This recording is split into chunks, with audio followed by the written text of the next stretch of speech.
mis queridos amigos. Que el Señor me les bendiga abundantemente. En esta oportunidad quisiera invitarlos a que reflexionemos en la pregunta: ¿quién entrará en el reino de los cielos? Quiero inspirar esta enseñanza en el versículo 21 del capítulo 7 del Evangelio según San Mateo, donde el Señor Jesucristo le expresa a su discípulo las siguientes palabras: no todo el que me dice Señor, Señor, entrará en el reino de los cielos, sino el que hace la voluntad de mi Padre que está en los cielos. Mis queridos amigos y mis queridos hermanos, fíjense que el contexto o la enseñanza de este texto, de este versículo, nos da explícitamente la respuesta a esta pregunta. No todo el que me dice Señor, Señor entrará en el reino de los cielos. No perdamos de vista la pregunta que tenemos sobre la mesa. ¿Quién entrará en el reino de los cielos? ¿Quiénes entrarán en el reino de los cielos? ¿O quiénes entraremos en el reino de los cielos? El Señor dice claramente aquí, o nos dice claramente, o nos enseña claramente, que no todo lo que le decimos Señor, Señor, entraremos en el reino de los cielos, sino el que hace la voluntad del Padre que está en los cielos. Y cuando hablamos de la voluntad del Padre, vemos el ejemplo que el mismo Señor Jesucristo nos enseñó. Me es inevitable recordar el momento en el que el Señor Jesucristo se le acercaba la hora para ser entregado. Él invitó a sus discípulos a Getsemaní, al monte de los olivos, a orar.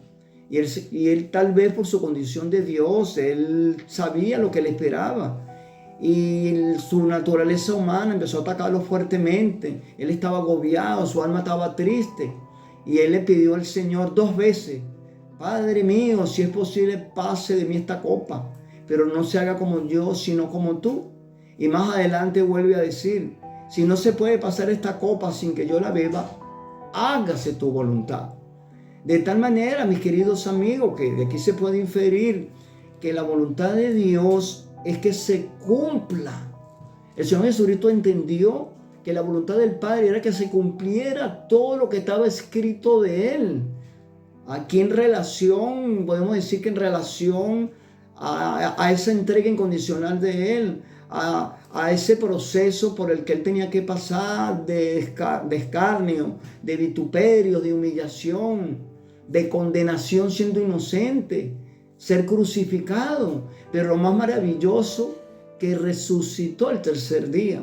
Podemos también citar aquí rápidamente las palabras del apóstol a la iglesia tesalónica, 1 Tesalonicenses capítulo 4 versículo 3, su primera parte, parafraseando el texto que dice explícitamente: la voluntad de Dios es vuestra santificación y que os apartéis de fornicación. De tal manera que está dentro de la voluntad de Dios, dentro de la voluntad del Señor, que nosotros nos esforcemos por procurar, por alcanzar esa meta, que es la santificación, porque como dice el autor de los Hebreos, sin santidad nadie verá al Señor. De tal manera que necesitamos esforzarnos por vivir una vida, presentar al Señor una vida recta, una vida santa, una vida de dedicación, una vida de consagración, una vida apartada de maldad, una vida apartada de pecado. Y un tercer aspecto al cual me quisiera referir en esta mañana, un tercer aspecto que lo considero parte de la voluntad de Dios, es la práctica del amor fraternal. Fíjense que esto es una de las principales preocupaciones del Señor Jesús cuando Él enseña a sus discípulos. Él enseña: amad unos a otros como yo os he amado. Y de alguna manera esto tiene vinculación, tiene relación con la enseñanza que nos da el Salmo 133, que dice: mirad cuán bueno y cuán delicioso es habitar los hermanos juntos en armonía. Fíjense que por todo lo dicho, nosotros no tenemos otra cosa, sino que esforzarnos, evaluarnos y valorarnos. Estamos nosotros enmarcados en lo que es hacer la voluntad de Dios. Estamos nosotros viviendo una vida regida a las Sagradas Escrituras. Tenemos en cuenta las ordenanzas, los estatutos, los mandamientos y los decretos dados por el Señor en sus Sagradas Escrituras. Si estamos actuando de esta manera, podemos estar seguros de que estamos calificando como lo que hacemos la voluntad de Dios. Buenos días, gracias por haberme oído, Señor les bendiga. Buen día y una buena semana.